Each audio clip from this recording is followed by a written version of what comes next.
Did I hear him right and say that he wasn't going to be hard-headed? Because if you know Coach Smith, I don't know whether that's the case or not. We obviously have, let's see, I've got 13 boys in the gym right now that don't play football. I've got 15 boys in football, and so I'm not looking to get them for another couple weeks. We'll see how long that goes, hopefully a while. And that's a good thing because success breeds success.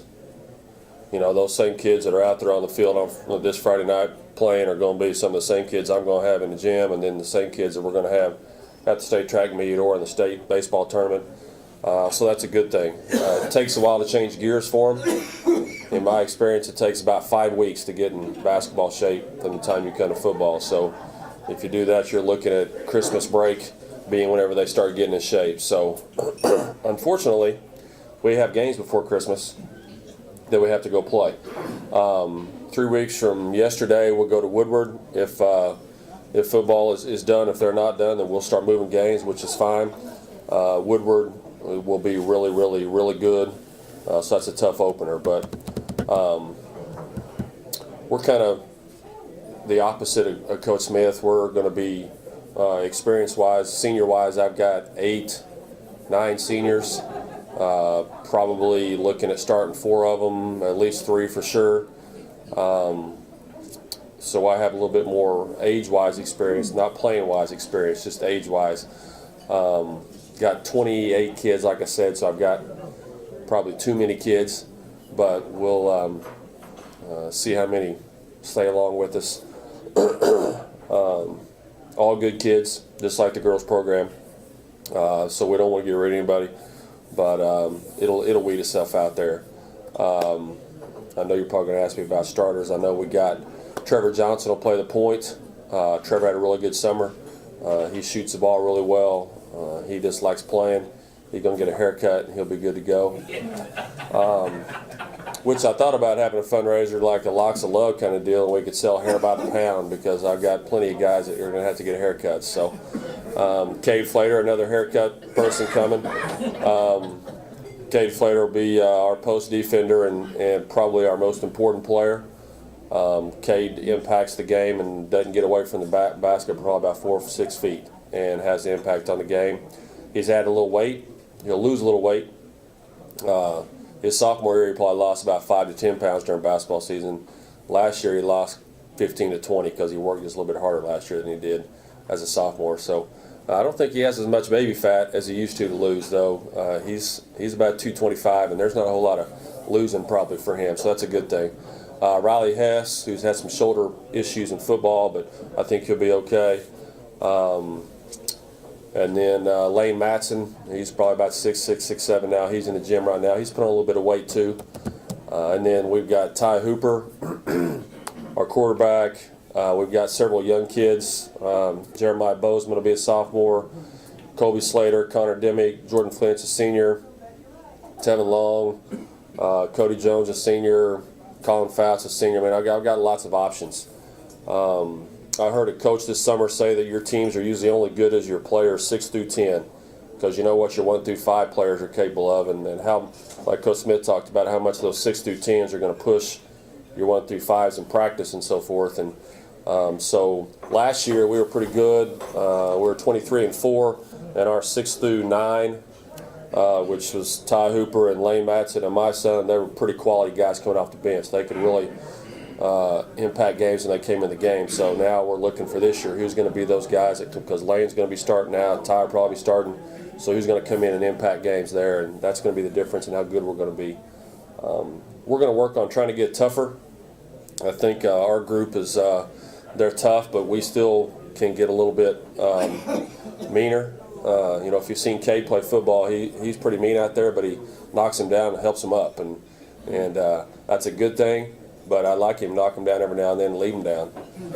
So I bought him a book called Toughness by Jay Billis, who's a ESPN basketball announcer. He played for Coach K at Duke, and so I had a donation. I bought all my guys this book, and so I told Trevor that it's a wordy book, not a Sports Illustrated. There's actually words he's going to have to read, but and I'm going to put a quote on the inside of our book. I was looking for a quote, and I was reading some John Maxwell the other day, and leadership type books, and I got a quote.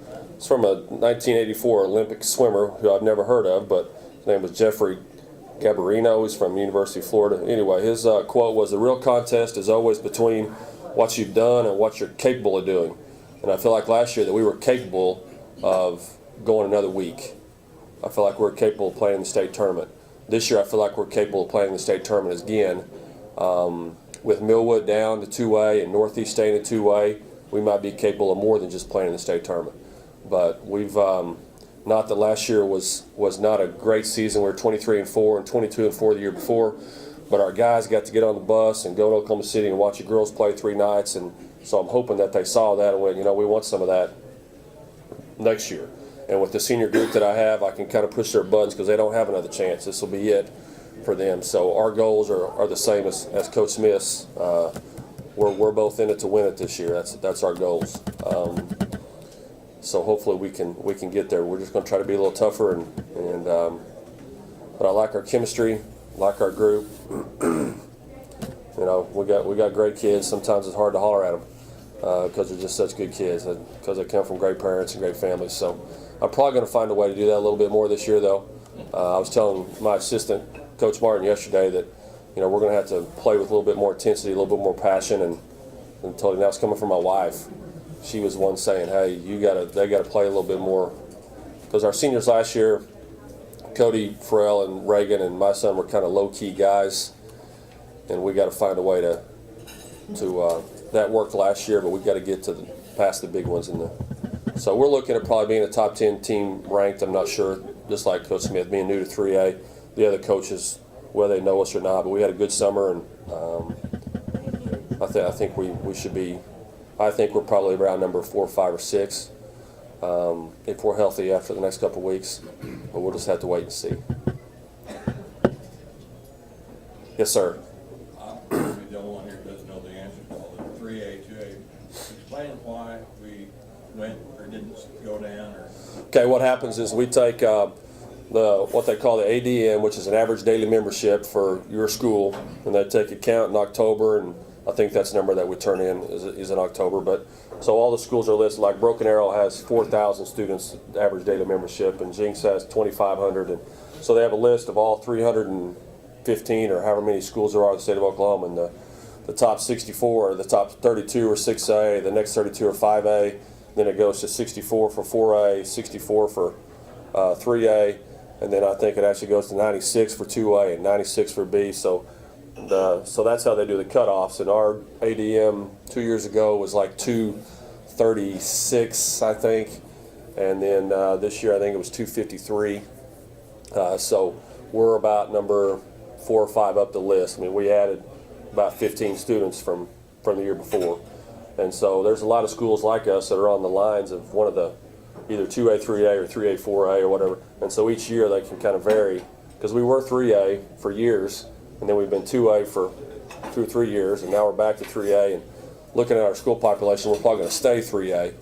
But it's just based on the number of kids you have and then how it's broken off. So, like you said, Chisholm, Newkirk, Perry, Perkins, I think is one we forgot. That's kind of in this area for 3A. But when we get to the playoffs, there's either going to be some teams traveling here, or we're going to be traveling somewhere towards Tulsa or south of the city. But it's based on your average daily membership and how many kids you have. So they try to, the classes, hopefully the schools have similar number of kids to compete against. So we're not competing against Cherokee, or they're not competing against us, even though we're playing them this year one time. But so try to get. Now our regular season schedule doesn't change any. It's the same. I mean, it can change a little bit, but what class we're in is not going to affect that. But big tournament in December early. We'll be over at the Expo Center in Enid. Really good teams in it. And so we'll jump in and get started. I think we got 3, 4, 5, 6, 7, 8 games before Christmas. So a third of our schedule before Christmas, before my guys are in shape. We'll still go play them, though. Any others? We travel well. We have good crowds at home games, and we can always use more. And our kids are fun to watch, both groups. Sometimes Coach Smith's fun to watch. But you know, so it's fun. Our kids represent Alva well, and so it's good to go watch them play, and we'll be successful, which makes it even better. So we really appreciate it. Anytime we can promote our programs, it's always good. Thank you.